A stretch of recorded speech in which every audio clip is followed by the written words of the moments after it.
G won't waste any time. Straight into the draft. Nico and Azir removed from the side of Gen G. The Pantheon perma red side ban that we have been seeing later and later into this tournament remains the same. Vi will join alongside it, and I wonder what the priority will be for these two Titans. Both Varus and Taliyah still up and available here, two kind of conspicuously absent champions. So we have to see, does T1 want to look for a trade of OPs, or are they going to be banning one of those out here? Gen G, the first three bans, all playable in the mid lane. Two only there, of course, with the Azir and Victor. Nico with the flex to support, where it's incredibly popular as well. T1 side, two junglers banned so far out of those first three. We've already mentioned the Pantheon, so very powerful throughout this tournament. But that Varus you bring up, Isaac, will be the final ban for T1 before the picks roll in. Feels like it's going to be Taliyah first pick then. Taliyah just has been so strong at this event, but it feels like such an obvious trap that T1 are laying. Makes you wonder, will Gen G still feel confident to slam it in? Has been so effective. Of the champions with these globals, semi-globals, Taliyah to me is by far the best performing at this event, 10-4, even with one of these champions that has been so common. Well, one of the good things for T1 here, two of her favorite pairings in the Vi and the Pantheon are those powerful junglers that T1 banned out. And now we'll see how they're ready to respond to the mid lane pick. Gen G focusing on that mid lane in their first part of the bans, obviously getting this very powerful blue side pick for the mid lane. But T1 is going to pick one of the best blind pick tops, you would have to say, on the current patch in the Gwen, as well as locking in the playmaker in the jungle, the Jarvan for Oner. Jarvan so early in the series is a bit of a surprise. Normally we see this come out much later when many other champions have been banned away. I expected a jungle response, but Gen G want to remove both the Lucian and the Braum from the pool early, and this is an effective bot lane powerhouse. Yeah, it makes it really interesting here because now there are some different options for T1. Because we didn't see, you know, an early jungle pick here, you can really start to target the jungle pairings very heavily. Taliyah does want setup. We don't have point and click CC here from the bot lane, you know, from the Braum. It has been incredibly successful at MSI though, but you are going to want hard CC from somewhere, right? To be able to really set up that seismic shove from Taliyah. Faker though on the iconic Orianna here in game number one. Ori plus Jarvan, classic combo here, can look to attack that Taliyah. One gank forces the flash, the next might just be Jovi's death. Very desynced in terms of the roles we're seeing in the first half of the draft here, though. Yes, mid lane drafted for both sides, but then the bottom lane duo slammed so fast for Gen G. They knew they wanted this Lucian Braum. And I just think that we're going to see T1, continue to attack Xin and more AD jungle pairings, right? Because that is what they're going to be looking for, really limiting what Canyon can go towards. Both the Poppy and the Lee Sin, I think, can be very effective matchups here.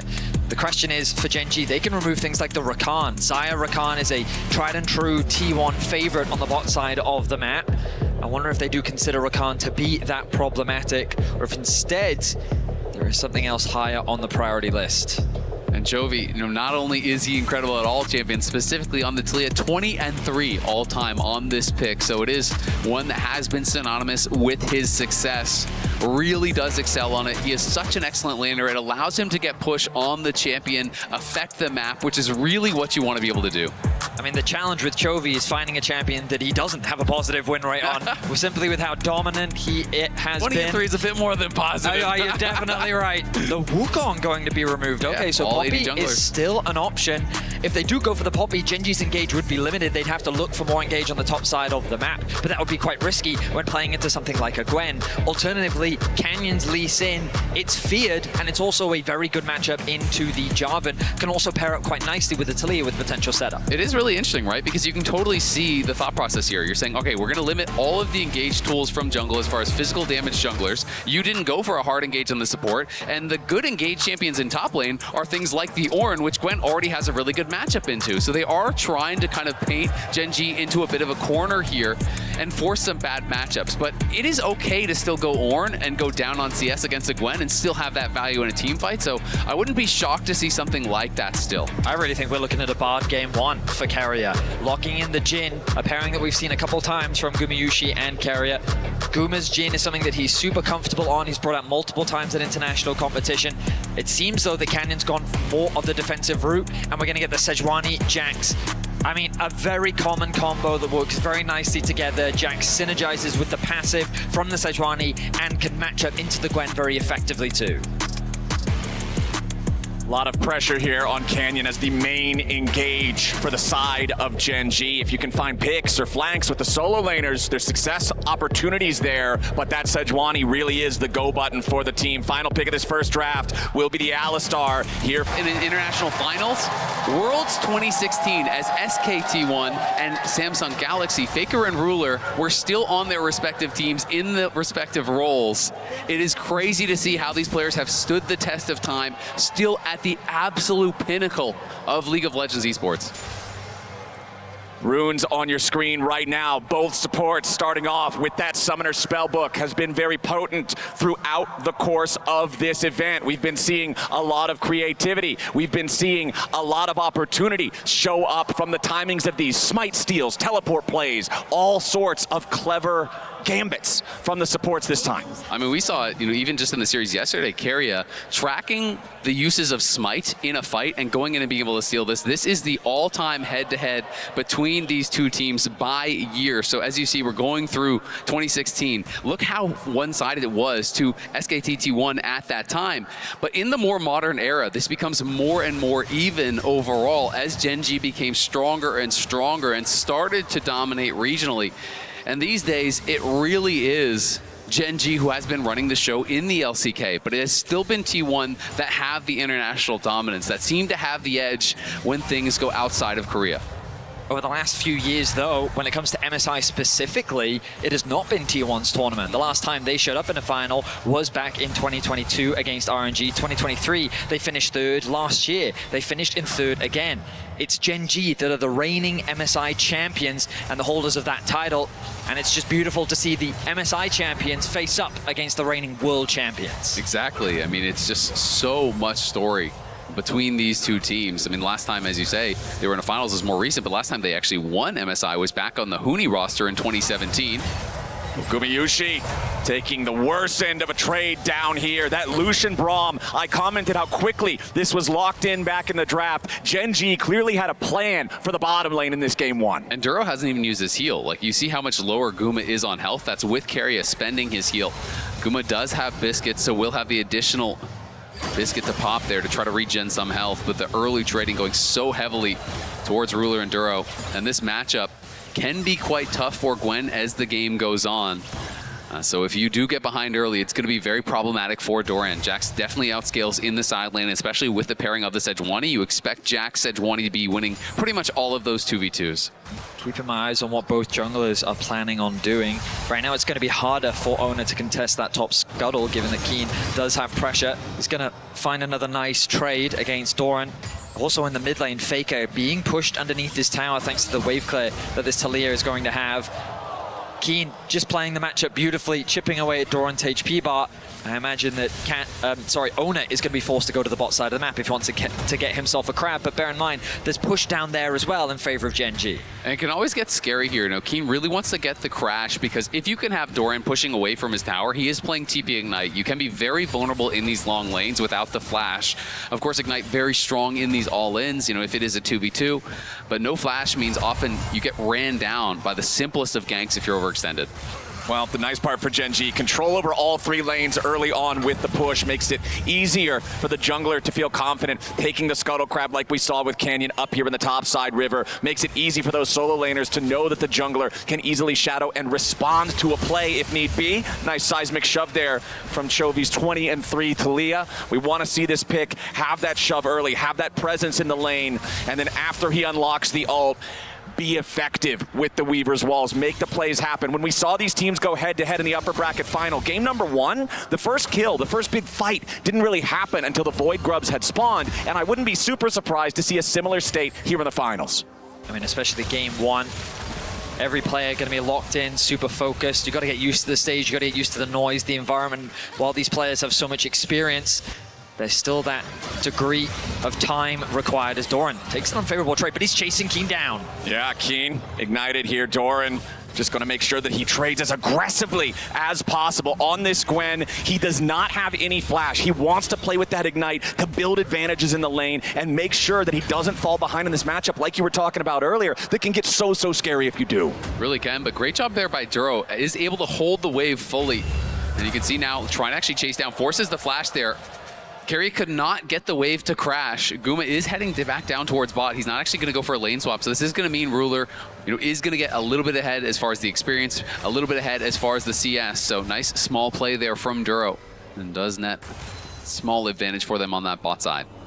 Yeah, and Ruler just making sure he does the minimum amount of damage that he needs to. Keep all of these minions alive, make sure this wave state stays frozen right where it is for as long as it can be, while his support takes his recall, and you can see both supports heading back out of their bases at the same time right now, as Keria's pathing is more directly back towards bottom lane. You could see Duro was walking more between bottom and mid, seeing if he needed to respond to somewhere else, as Canyon shows up here in the top side river, but there is a control ward from T1 in the Pixel Brush. Yeah, and Canyon could obviously tell it. As soon as he got within range of that Pixel Brush, immediately Doran turned around, so Canyon says, all right, the gank is spotted, I'm not actually going to bother going for it. Didn't have eyes on where Oner could be, so of course you don't know if that's a ward or if Oner is just in that brush and he could be getting jumped on.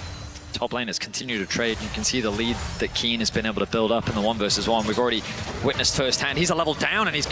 Yeah, Keen with the level 6, going in after Doran, takes him down to 250 HP. The Jax with nearly a kill's worth of gold, built up just from his farm lead, from his pressure early on, as Duro and Ruler want to go aggro in the 2v2 bottom side, but it doesn't turn into a whole lot of anything. Both these supports very good at playing defensively, as you could see Keria with the Summoner Spellbook swap, going over to the Ghost there quickly on the Alistar, but it's Gen G with their push in mid, with their push in bot, going after the Drake. T1's jungler up in the top side, shadowing here, making sure that there's no opportunity for Keen to try to dive Doran. 52 to 35 in farm. Doran will be able to equalize some of that, but because Oner was drawn up to the top side to protect Doran, that means Canyon secures the first Drake for free for Gen G.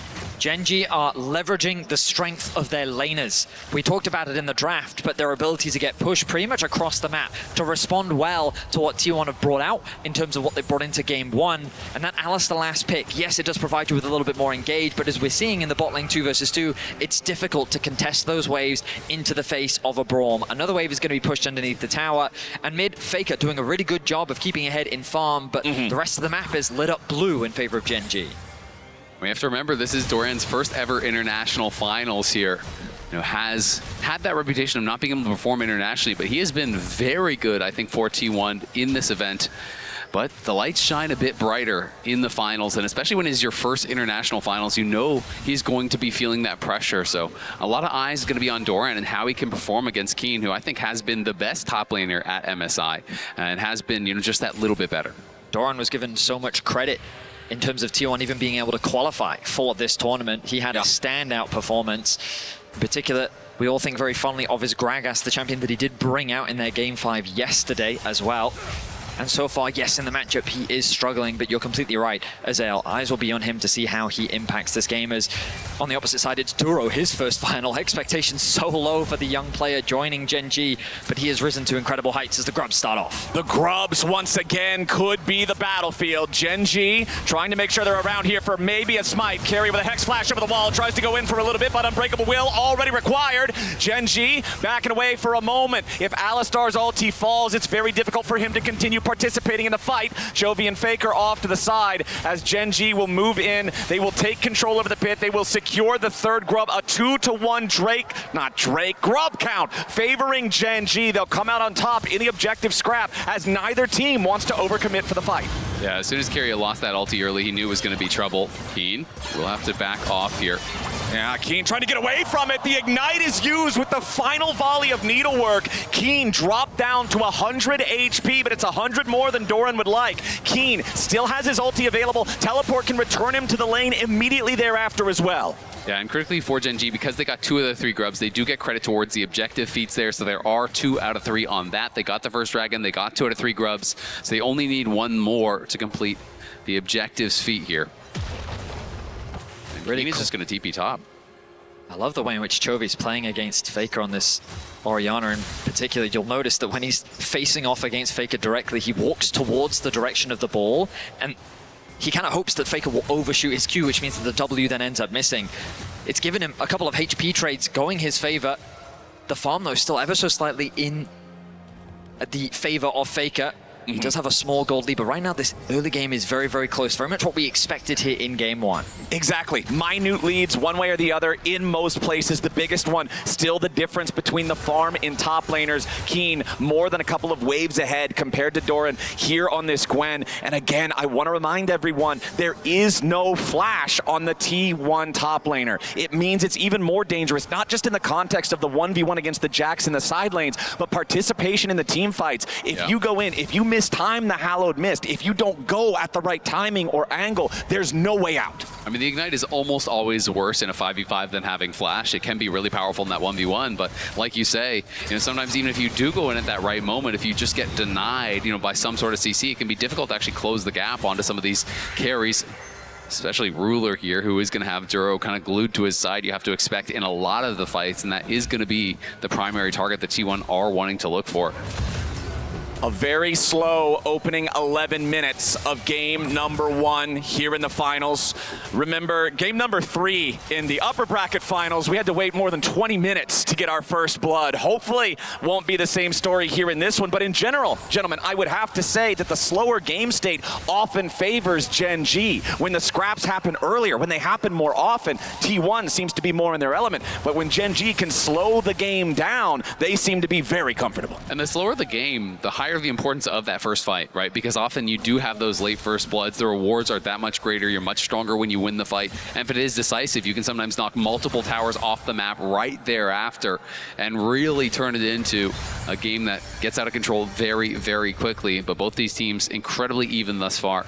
We'll see if T1 wants to challenge at this next dragon to deny that feat being claimed here for Gen G. Looking at the itemization, I think T1 should be hesitant with the Essence Reaver completed for Ruler. This Lucian is scary. So T1 not really in the best position right now, but I look at some of the vision that they do have with the TP invested from Doran. Keen not going to have that TP available either. T1 are contesting the wards, and Faker gets the push in mid. Okay, Chovy has just teleported back to the tier 1 turret in mid himself, as that vision is being taken over by Oner and Keria in this bot side river. Canyon and Ruler now have the opportunity to step up and try to clear some of it away. Defensive trap line laid down by Gumayushi's Jhin as well, if Gen G tries to step further into the T1 jungle. Now another control ward shot at by Gumayusi, but Jhin not particularly adept at dealing with those control wards, as Gen G once again in control over the river for now. Important to note, neither one of the top laners has teleport, but Keen's will come off of cooldown here in about a minute. Canyon face checking into the brush. Oner and Keria find him. Faker in tow. Gen G with a 4-man attempt, starting up the Drake already. Canyon's going to be the one to tank it. Duro and Chovy keeping a defensive position off to the side. Keria steps forward, immediately popping the Unbreakable Will as Gumayusi wants to fire a deadly flourish over the wall.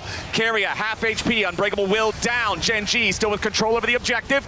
Oner ready to challenge. Gen G still trying to maintain control here. Gumayusi off to the side. Can open up with a curtain call if he needs. Deadly flourish, not going to find a target. Weaver's wall looking to block him away. Beautiful engage coming out there from Faker. Shockwave. The Ocean Drake goes over to Gen G, but they've already lost a man. Support for support as Ruler's knocked down next. T1 with a 2-for-1. Beautiful engage there. T1 had their eyes on the fight, and it was a difficult one to execute on because Gumayusi is on the side, split from the team the whole time, and you're thinking, how can they actually navigate this fight as a result? But he got an early chunk on a Chovy, and as Chovy went to the side to throw down the Weaver's wall to help them secure the dragon, T1 find the angle to actually go for the fight, and it was a beautiful engage there by Oner.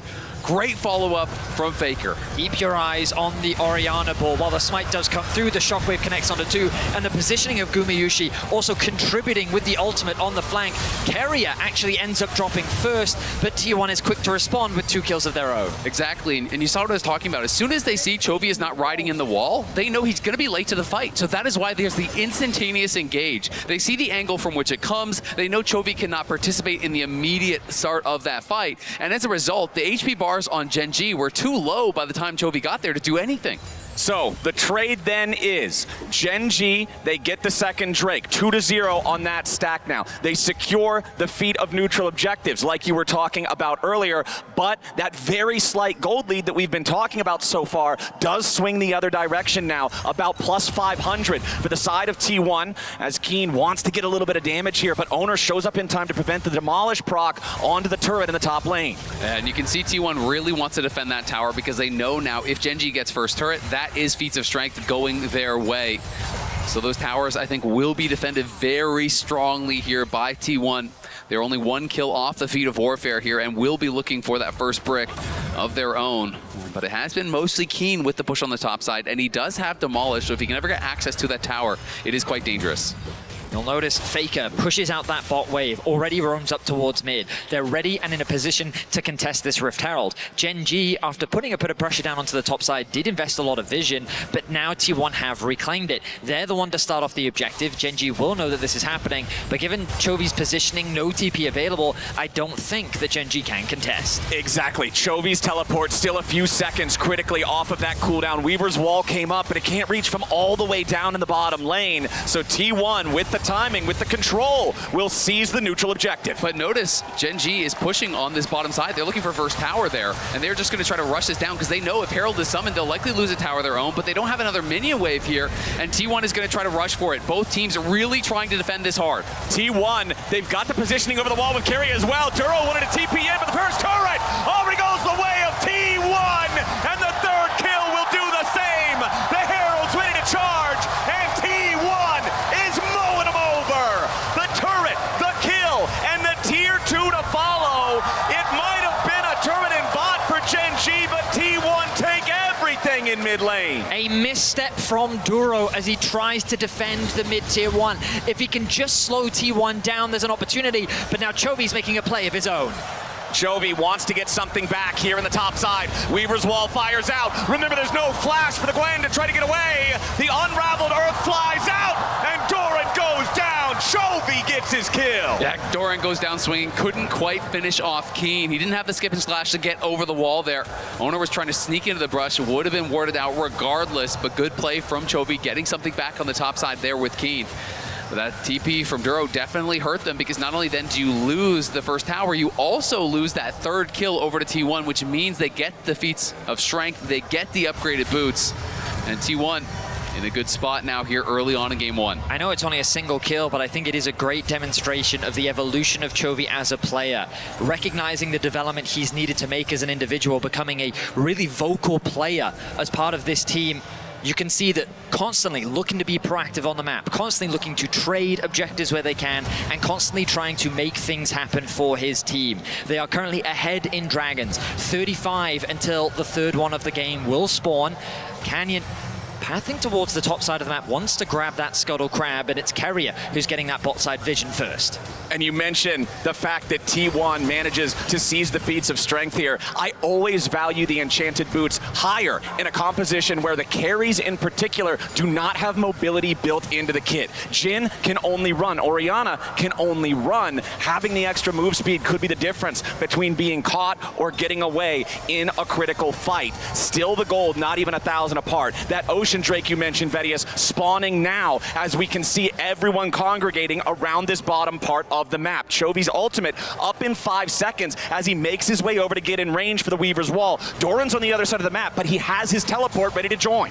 The map state is so much better for GENG. They were able to get the push out on bot. Faker has now regrouped with his team. Watch out for the Jarvan Orianna combo. Okay, immediately, teleport gonna come in from Doran as GENG have the dragon down to half HP. Keria and Oner looking to walk up, maybe make their entry into the fight as Chovy already has to flash defensively to try to get away from Doran. Now the dragon down to 2,000, Keria's in the middle, it's stolen by Oner!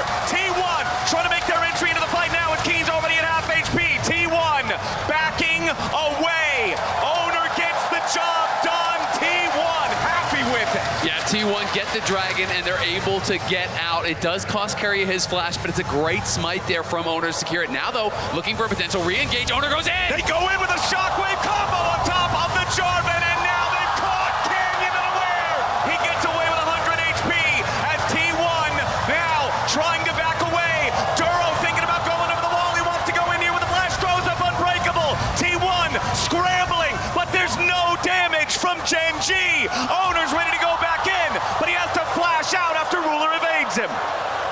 T1 pressed their luck there.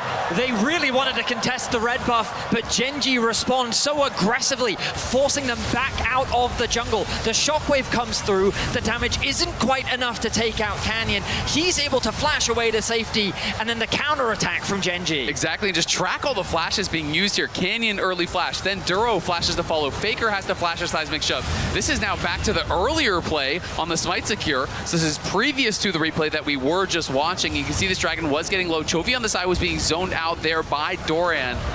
And Keria goes in, lands some CC here onto Canyon, down to 890, nails the smite. You could see it went from 2,000 down to 890, so it was just the fact that smite came slightly earlier from Canyon. The timing goes to Oner. The 50-50 favoring T1 is huge, because that would have been soul point for Gen.G. That would have been a mandatory dragon fight for T1 for the rest of the game. That is now not the case. Gen.G, however, ready to teleport in, and it's another fight. This time for the Otacon. Gen.G putting some damage into it, but it's not Doran particularly dying quick. There's no TP for the Gwen.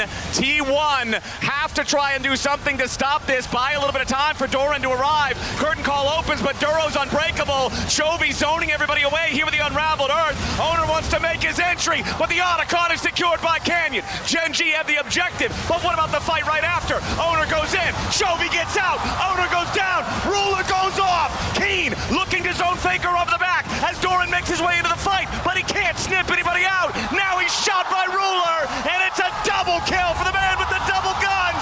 Faker with a beautiful shockwave to turn the fight at the end, but it's still a 2-for-1 favoring Gen.G. T1 want a little more. Ruler and Duro trying to escape as Keria and Gumayusi are in hot pursuit. Ruler trying to vamp off the minions. Keria wants to catch him. Gumayusi's low. Ruler looking to turn it around, but he doesn't have the health. Gumayusi lives. Double kill. Faker. What a crazy fight. The decision-making from Gen.G was fantastic. They knew that so many summoner spells were used in the previous exchange. They wanted to punish T1, and so they wanted to force the fight.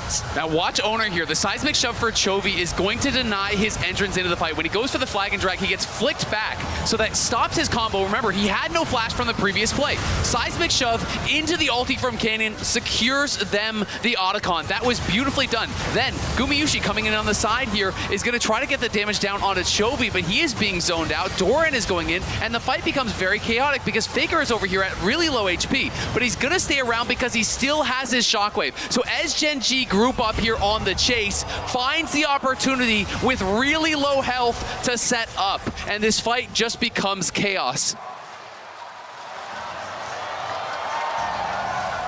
Faker's Orianna Shockwaves, one of the most iconic champions for him, as the most iconic player in League of Legends, showing his stuff here in game number 1. And you can see, as of that last fight, Gumayusi 643 international kills, really close to everybody that's not named Faker, who happens to be about 400 ahead of the pack. And it's crazy to me because I still think of Gumayusi as a new player, but he is such an international veteran because every time T1 shows up to a tournament, it feels like they're winning or they're at least in the finals. They have deep run after deep run, and Guma has been so stalwart for this team, has been incredible ever since his debut. I mean, and it was a very controversial split, but Guma, he really has shown up throughout spring and here at MSI in particular. He currently remains deathless alongside his carry in the mid lane, Faker. Dragon, 10 seconds. Gen.G do not have position. Doran doing a good job of pushing out that bottom wave as well. And the tower will fall. A bit of extra gold secured by T1, 4 towers to 2. T1 with more control over the map. The gold lead favoring them by a little bit shy of 2,000. Gen.G trying to fight for control of the mid lane push, but it is T1, like you mentioned, Azael, that has control over the river. Canyon wants to step up. T1 burst him down to half HP. Gen.G, their jungler's hurting a little bit. Calling from Ruler is a big whiff. Important tool there, no longer available as Gen.G split up and retreat. T1 maintain their control the entire time. Doran has already started the objective, And it looks like Oner and the rest of T1 are now ready to walk over GenG. They used too many resources. Canyon got chunked, but they still might think about it. Doran's gonna run interference. The Dragon is already claimed. Keen wants to go in, and Chovy's firing off the Weaver's wall, but Keen's already all alone, exhausted in the middle of 5. Keen just dies. GenG are completely confuddled, and T1 are happy to teach him a lesson. Gumayusi with another kill. T1, Baron just spawned, and they're invited to come say hello. It's an overforce from Keen. Ruler and Duro were nowhere near that fight. And T1, poised, calm, collected, punish GenG, shut them down, and will easily secure a Baron. It's Keen getting a little bit nervous there, a little bit antsy, forcing the play early. Did not seem synced up with his team. Chovy was on a solo mission on the side. Keen went in so early. Ruler had no culling. No one was really able to get any meaningful damage down on the T1 members. Right, you look at GenG, you see a team that is fine, playing patient, waiting for their moment and then striking. But this time, the moment had already passed. They had no control over the Drake. It was already claimed. And even though the wall flies out, there's nobody else behind it. Keen is all alone in the middle of 5, and T1 will happily take what feels like the biggest windfall of just the best possible sequence of plays. Now, this game that felt very close is a 4,000 gold lead for T1, alongside the fact that you've got Baron for the next 2 minutes and change to build it even further. Something we heard from GenG behind the scenes after their first series against T1 was the constant communication of, we need to slow down, we need to take our time. And you can see here in game 1, they're getting impatient, they're overextending, they're over-chasing, and T1 are the ones that are waiting to punish GenG's mistakes. Now with the Baron buff, they're beginning their siege, and they're looking to put more pressure on a GenG. And Keen is still on the top side. He does have his teleport here, but it's going to be very difficult for GenG to defend. Faker pushes out mid, and now he's going to go top to try to answer. Keen should be able to knock down this tower, and that is a lot of gold in his pockets here, but T1 going to answer with one of their own. Yeah, Keen doing a good job making sure that he can at least get something back in even trade versus this Baron. They don't want to fight T1 5v5 while they're powered up, so instead it's just a handshake on tier 2s. And critical to know, Faker, obviously 5 kills, incredibly strong. You would want to make him a target, but he has the early Seekers purchased up after that last fight, and now grabs the Mage Eyes there. Faker feeling incredibly confident in this game number 1. Always a risky purchase, but if you stay deathless, it is going to pay dividends for the GOAT. Currently, both him and Gumayusi deathless in this game. 5-0-3 on the Orianna, 2-0-5 on the Jhin. Faker with a max value bounty, and Gumayusi only slightly behind him. For GenG, that has to be your goal, even more than it normally would be in these upcoming fights. Collect those bounties, try to bring this game back to a sense of parity. Faker's Shockwave finds Duro, but not going to do a whole lot more than chunk him out. It is worth pointing out, those Seekers now purchased for Keen, and Ruler is on 3 items and 3 very powerful ones. Has the Infinity Edge finished, so pressure on Ruler to get the damage done here. Chovy now just finished his ally, so he's on 3 items. GenG not out of this just yet, but it will have to be a great fight. Beautiful seismic shove from Chovy. Faker buys a little bit of time here with the stasis, and he ain't dead yet. GenG looking for a little more as the Glacial Prison doesn't get a lot of value. Over the wall, Doran has to jump back away as Keen wants another stun, this time on the Gumayusi. Oner re-entering back into the fight as Chovy is trapped inside the Cataclysm. Oner goes back over the wall with an ICQ combo. Faker down very low. Canyon needs a little bit more damage as Ruler takes out Keria. T1 on the run. GenG with the defense. A slight misstep from Faker allows for Chovy to find an opportunity, knocking back the opposing mid laner and setting up for a great team fight for GenG. They hold the line, they get a pick, and GenG saying they are not out of this game just yet. Yeah, that is massive, and not only do they get Faker's flash, this seismic shove there, he tries to sidestep, but it's a little bit too late. Is able to go golden, though, does survive. Keen has to trade out his own Seekers, but in the extending fight here, Keria is blocking out so much of this damage here. He steps forward, tanks the culling, tries to keep his carry safe, but as they come in here, Keria basically has to go back in to try to peel for Faker, and ends up giving his life. I mean, that ultimate from Chovy was just fantastic. The way that he cut off the team for T1 made the fight very awkward. Guma especially very isolated, forced to use the cleanse, and as you highlighted, Azael, that flash now gone for Faker will be a prime target for GenG.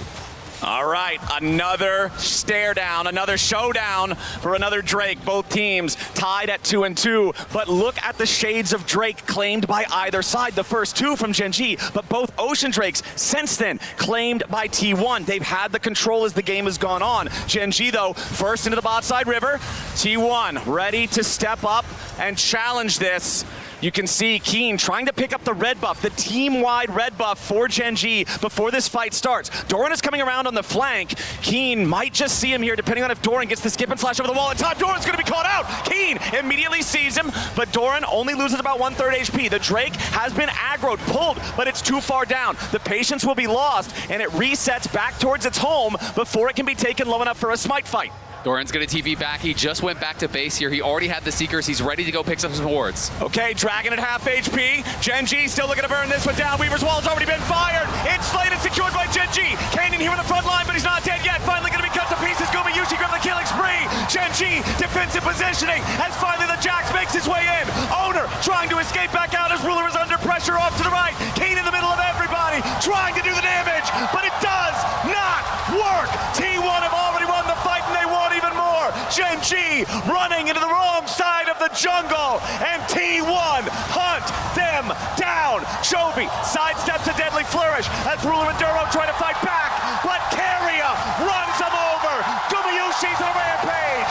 GENG are aced. The coordination is simply better for T1. Keen went the long way round to try and make a flank happen, but T1 just focused the target in front of them, and this time it was Canyon. An ultimate comes through from Chovy to try and separate T1 from the fight, but the shockwave only connecting on the Canyon really sets up the fight for T1. A great double smite there, though, from Duro and Canyon to be able to secure it, but then Oner gets in the back line here. The ult on both the carries is able to get out to safety, and then Guma has been bought enough space that he's winning the duel against Ruler, and that means Ruler and Chovy cannot assist Keen, cannot assist Duro, who are in the midst of all of these T1 members. Chovy's able to get a great seismic shove to actually slow down the chase, but you just know they're on the wrong side of the map in T1. Back to live, we gotta go, because they're on Baron. The Baron is claimed by T1. These fights not only major wins in themselves for the T1 squad, but the timings setting them up now in back-to-back Baron situations to claim a massive reward after. T1 is just playing these fights better. Keen is constantly looking for these flanks, but he's taking a little bit too long, and in that last fight you saw, he wasn't able to connect the counter-strike onto anyone as T1 just patiently play around this Jax. Chovy is doing absolutely everything that he can, and I think that if GENG played a little bit more on the front-to-back style, they would have more options, but T1's target selection is good, they're in a great position, and now they're looking to try and close out game one. And it's just a tough situation here for Keen. He had to use his Seeker's Arm Guard so long ago in that base defense, but he's gotten no gold since then. So he's still just stuck on that Seeker's Arm Guard with no progress towards the Zonias, whereas Faker has finished his Zonias, Oner has finished his GA, Doran has finished his Zonias, and Faker now has 22 stacks on the Magi's here. T1 have all of the luxury items that they will need to try to close this one out.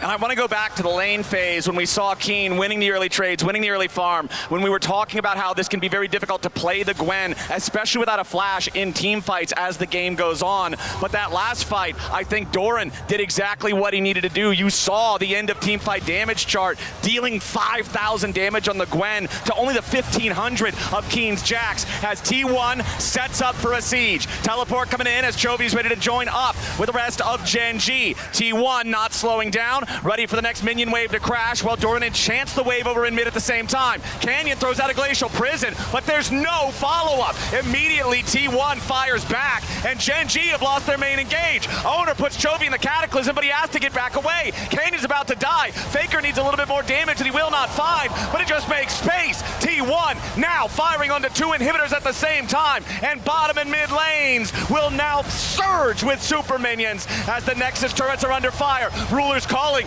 very little efficacy as that first Nexus turret is about to drop to the enchanted cannon minions. GENG scrambling for the defense as T1 continue the push. A ton of damage onto Duro, and GENG are not holding. The Nexus is open. Canyon's in the middle of